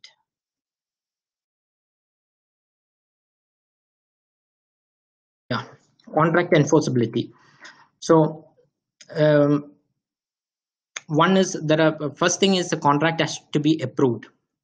So in the current circumstances, maybe you are not able to get the necessary approvals, which is very, you don't always have to get approval in writing. It can be implicit also. That is very rare, but still you will have to see whether, if you're not able to get a signed contract, whether you have the enforceable right to, once you execute the contract, to collect the money which you have to get from which you are entitled to. So that is something which you have to look at. But the most important thing is the ability of the customer to pay, because normally when you are in the step one criteria, you will have to look at the probability of collectability from the customer when you initiate the contract. After that, you will not assess the probability of criteria unless there are significant changes in facts and circumstances. Because of COVID-19, there is a significant change in facts and circumstances. So now you will have to reassess the customer collectability. For example, if you have a contract which you have started and the performance obligations are still continuing, then you would have already started recognizing revenue. But now, because of COVID-19, you may have to revisit whether the customer is able to pay. And if your assessment is the customer is having significant financial difficulties, then you will have to defer your revenue recognition till you collect money from the customer. So that is a significant impact on revenue recognition. So if there is a force majeure clause allowing parties to terminate the contract without penalties, you will have revenue recognition is prohibited. So these are the things you will have to look at. Now, customer incentive programs will be there. Then you will have to see whether it may be as contract modification rules will be affected. If the customer incentive programs will be like price concession, discounts on purchase of future goods or services, free goods or services, extended payment terms, or extension of loyalty programs, etc. Now, the third criteria, which is very important, is revenue recognition over time may no longer be possible, because if you look at your point over time criteria, one of the critical factors, especially for real estate developers, the one criteria is there should not be an alternative use of the asset for the entity, and then the entity is entitled to receive payments for the work done till date. If that is not the case, so current situation may allow customers to not to make payment, because the current laws and regulations, or the local laws and regulations, may allow customers not to make payment. So in that case, your revenue recognition will have to be considered. You will have to reconsider the revenue recognition criteria. From point over time, you will have to go into point in time. So real estate developer building an apartment block would recognize revenue no earlier than when it completes construction. That could be a significant impact. Reimbursement plan, couple of other things before I wind up.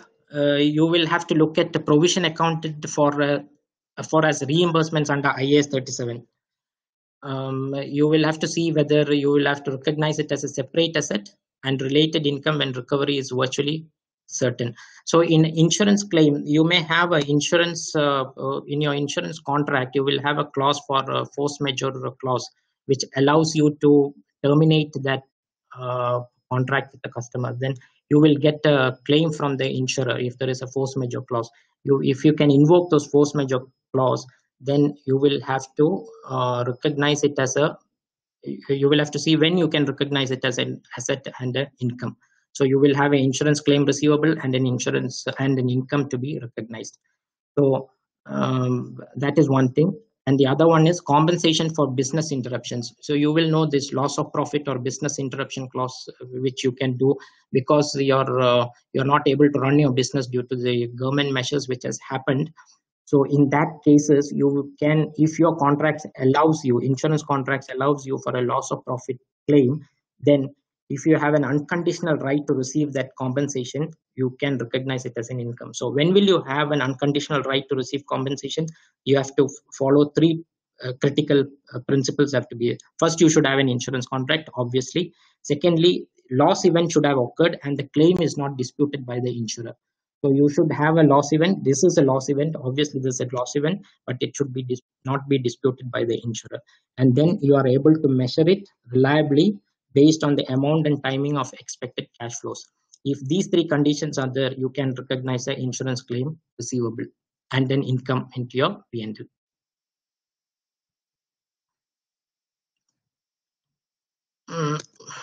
Other things you have to look at are all your liabilities fully recorded and presented appropriately. This is presentation of financial statements. When you present your financial statements, you have to make sure that all the liabilities are fully recorded. Does P&L presentation comply with your IAS 1?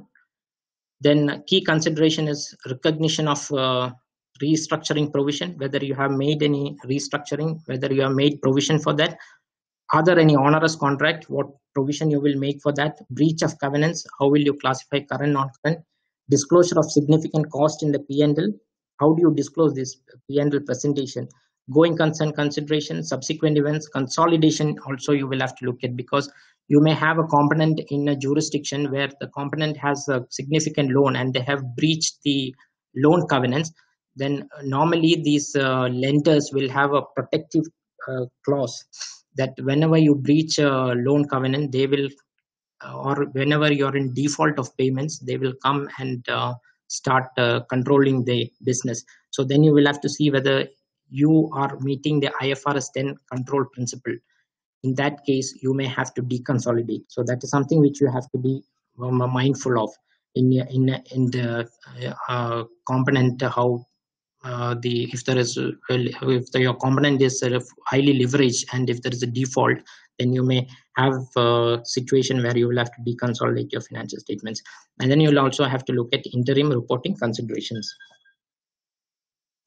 Yeah, just 5 minutes more.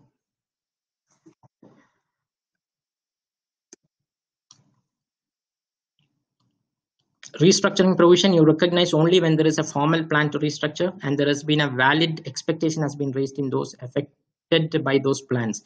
Restructuring provision could be anything like retrenchment of staff or closing down your factories. So you will only include those direct costs like employee termination benefit, consulting fees, termination costs, etc.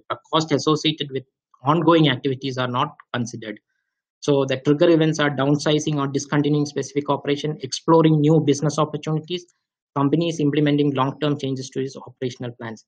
So remember, restructuring provision is can only be recognized when there is a formal plan to restructure.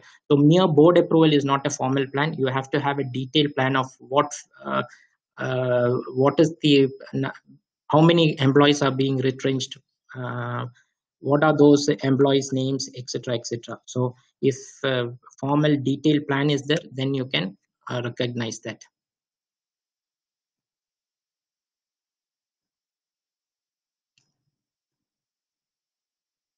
Onerous contract, if the cost of executing a contract exceeds the economic benefits which you're going to get from that contract, then you have to recognize a provision for onerous contract. So when you talk about cost of executing the contract, you will have to look at whether cost of fulfilling that contract. Like for example, if your factories is shut down, your supply chain is disrupted, you may have to go for alternative supplies, and that could be costlier than what you have normally would incur. So then that is the cost of fulfilling that contract. But there may be a cancellation clause in your contract. If you look at if you cancel and if you have to pay termination, and if that cancelling that contract and paying the termination penalty is lower than the cost of fulfilling it, you will have to take the lower of that cost, lower of either the penalty which you have to incur to cancel the contract, or the cost of fulfilling the contract. So take that lower, and then if the economic benefits is lower than that, then for the differential you make a provision as an onerous contract. So management actions, you have to review termination clauses in key contracts, assess if cost of exiting a contract is lower than cost of fulfilling the contract. On the breach of covenants, you will have to look at the breach date, whether it is, if it's a breach date is before or after the reporting date. If it's after the reporting date, then you will recognize the whole thing as a non-current liability only. If it is before the reporting date, then you will have to see whether you have got a grace period before the reporting date. If you have received the grace period before the reporting date, you will continue to classify as a non-current liability. If you have received it after the reporting date, you will consider all the liabilities as current liability. So examples of loan covenants, I don't have to explain this much, which is quite self-explanatory.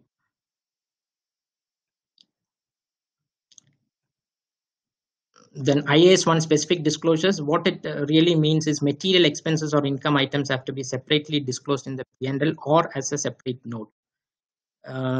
Additional line items, headings or subtotals are allowed, but you will have to consider the nature and magnitude of cost rationale for creating such headers or subtotals.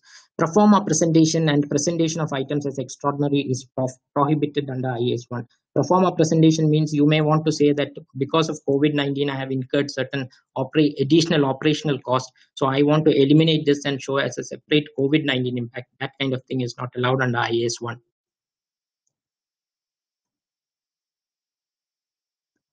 Going concern, which we have talked about in the beginning itself, I don't want to re-emphasize on that, but we'll have to look at what are the, when you're doing going concern assumptions, you will have to look at what are the unused credit lines you have, or your ability to restructure with lenders, defer your capital expenditure, likelihood of government support availability, financial support from shareholders. And when you're preparing your financial statements and drawing your forecasted cash flows, you have to look at all these things and assess your going concern assumption.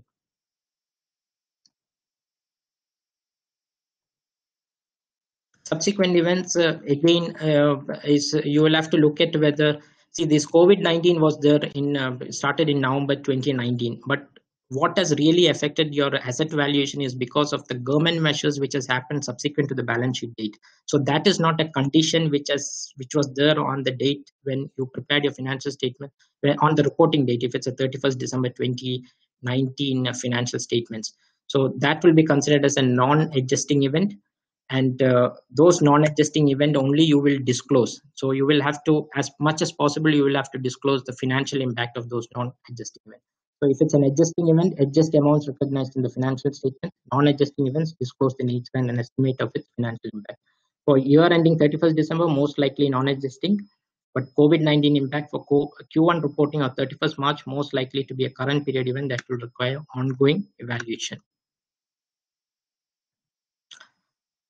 I will IAS 34 and 11 disclosures, I don't want to elaborate too much on that, because now IAS 34 Q1 and Q2 may require significant disclosures, unlike in the normal business as usual scenario. Now you will have to disclose for each of the assets. If you have done an impairment testing, you will have to give detailed disclosure like in an annual financial statements. So your Q1 or Q2 financial statement which you're going to make if you're listed in Kuwait, because the 30th June you will be making your Q2 financial statements, there you will have a significant disclosures which you have to make, unlike in the normal Q1 scenario, because any significant change in facts and circumstances have to be explained. So your write down of inventories, recognition of loss from impairment of financial assets, disposal of property, all these things will require to be disclosed, because most likely all of your line items would have, you will have to reassess how you are recognizing in the financial statements, and those disclosures have to be there, though it is an interim financial statement. So that is pretty clear. And with that, I will wind my presentation, and I will go into what are the questions you have and try and answer those questions now.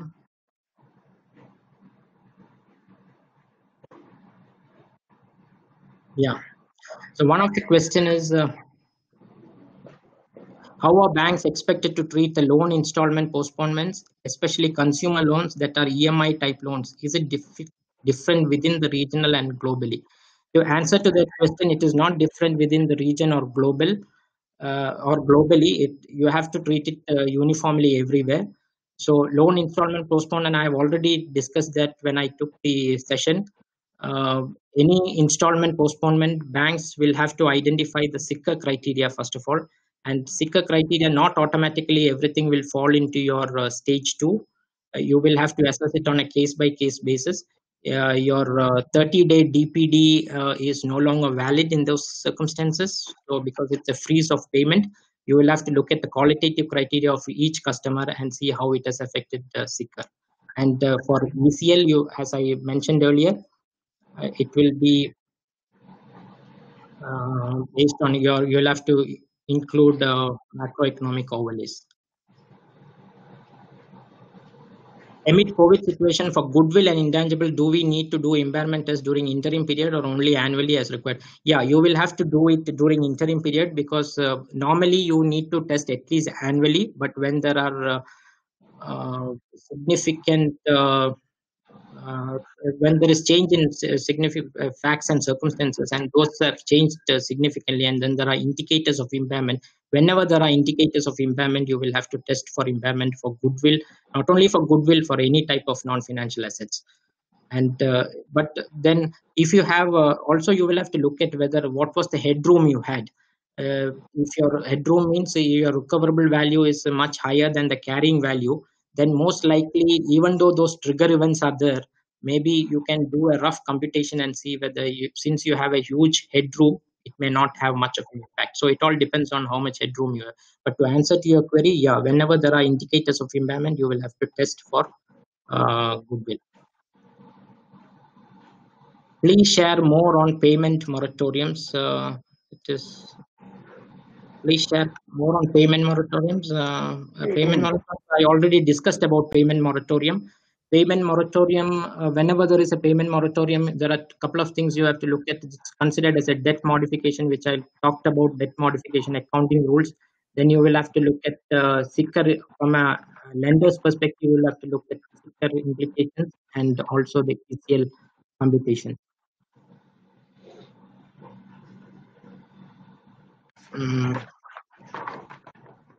Any other alternative to day one loss or gain? Unfortunately, there is no alternative to day one loss or gain, because under the earlier IAS 39 model, you don't have to have a day one loss or gain. You will have to look at your modified effective interest rate method. That means you will revise your cash flows and identify the new IRR and start recognizing income. But unfortunately, under IFRS 9, that has changed, and you have to recognize day one loss or gain.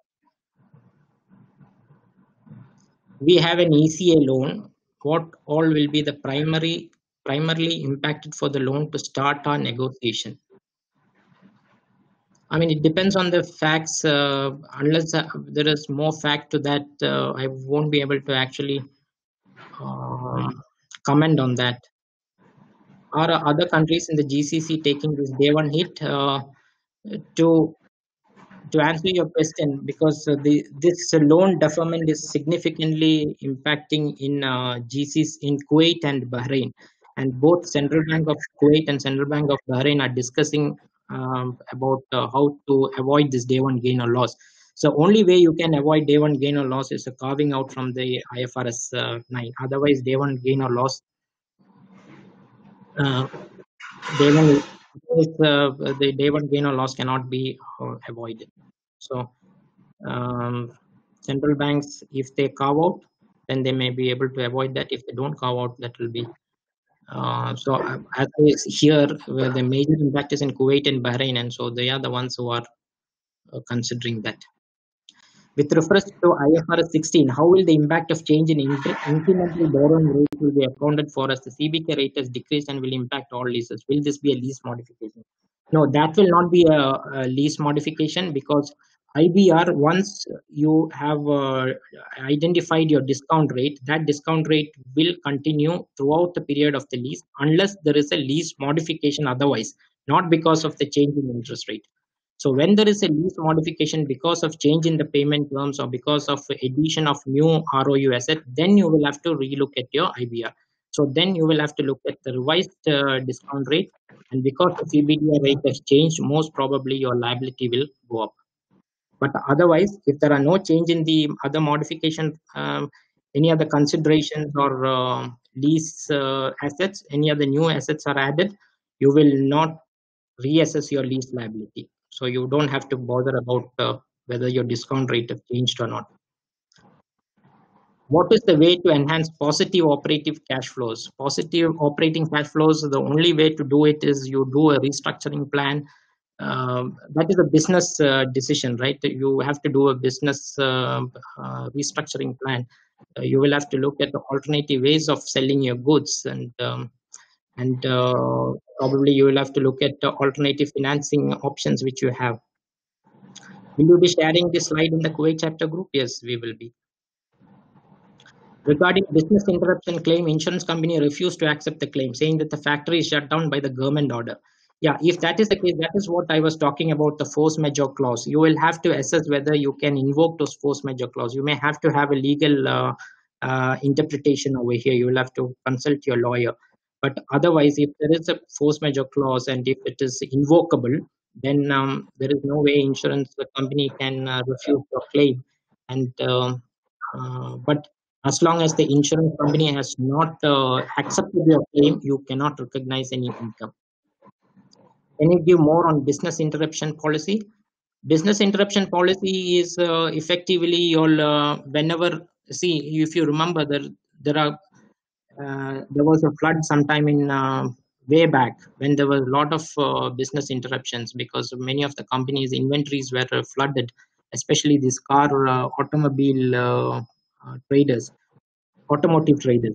So there was significant destruction for their inventory. So that is a business interruption. You have a fire, that's a business interruption where you have to shut down your factory. Now this is a business interruption because of the COVID-19 situation. You are forced to shut down your factory. You are not able to get your employees to come to work. So this is a business interruption. So you will have to really look at whether you have this clause in your insurance contract which would qualify this as a business interruption, and if that clause is there, so that's a legal interpretation which you may have to obtain, and if that clause is there, most probably you will be able to claim as an insurance claim.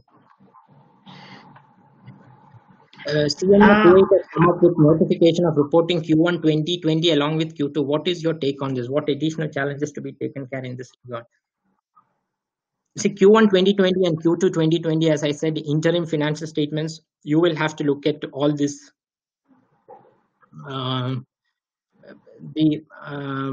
See, the delay is quite good because you will have more information available to prepare your financial statements, because you will know how others are doing, especially when you're ECL computation. You will get more clarity on how the economic recovery is going to be, how people have made those changes. So that way, this delay is it's beneficial for you. But what are the other challenges you have? The challenges is really you have to look at whether your assets are impaired, whatever we were talking about, whether your inventory is carried at the right amount. All those things you'll have to look at the interim stage also. And whatever you do as in annual financial statement preparation, the same thing you will have to continue and look at each of your assets and liabilities and see what's the impact on your financial statement. What about Ranjith? Yeah.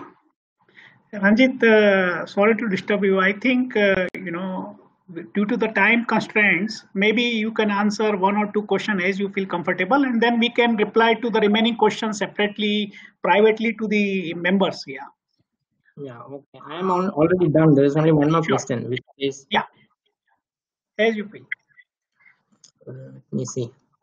Why do you state that the big impact is in Kuwait and Bahrain? Is it because interest is not being charged due to this postponement? Because I think Kuwait and Bahrain, the situation is different, because the 6 months deferral which banks are giving is actually a deferral of extension of tenor, because 6 months deferral means you will be paying, if you have a 10-year loan, you will be paying those installments only after 10 years. So your tenor extends from 10 years to 6 months. Whereas in UAE also they gave this extension. maybe 2 months or 3 months they gave this deferral, but then the 4th month you will have to pay the whole amount. So that is why I'm saying Kuwait and Bahrain has got a, because if you look at the time value, Kuwait and Bahrain has the biggest impact. So that is it. IFRS 16 is not following zero-sum game in books of lessee and lessor. Zero-sum game in the books of lessee and lessor, yeah, because that is because of the lease modification I think you are talking about, because lease modification exposure draft IASB says that they have given benefit to the lessee because the lessee has got more operational challenges into dealing with that, but that for the lessor it is not the case. But for a lessee also, if you are doing, even if by exposure draft, this lease rental waivers, you are, though you are considering it as an income, you also on the other side look at whether your ROU asset is impaired. So when your ROU asset is impaired, you will have to have a charge on the ROU asset and then income on the lease liability. So the net effect is there's no impact. Not necessarily ROU asset is impaired, but in cases you will have to look into that also. So that's it, I think.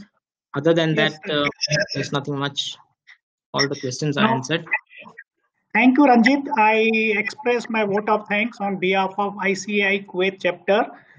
Financial reporting is always challenging, and all the more during this challenging time.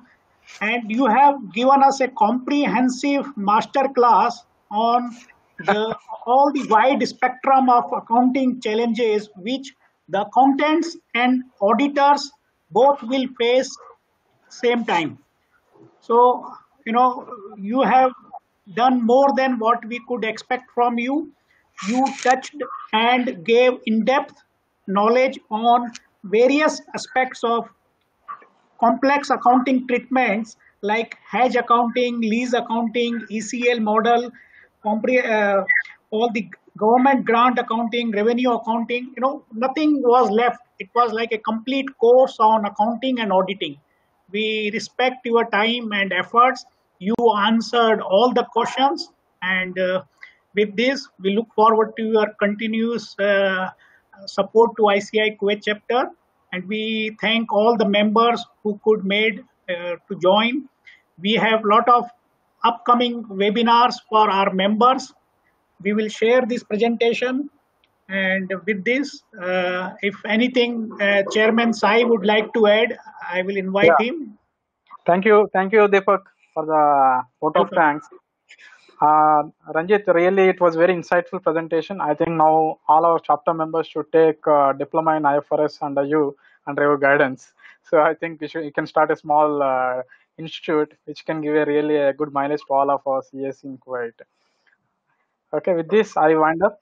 I really appreciate for your time and efforts.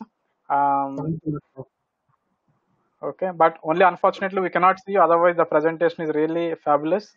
And the way I don't know how the camera has been worked, but yeah, but somehow it was a technical issue might be. But otherwise, your presentation is very in-depth, and you took the presentation in a very lucid manner. Okay, thanks for your time and really appreciate. And we suggest all the members to be in touch with us. We'll be organizing the webinars on a weekly basis. So please be in touch and stay tuned. Thanks a lot. Signing off from the ICAI Kuwait chapter. Right then, bye-bye. Thank you. Bye.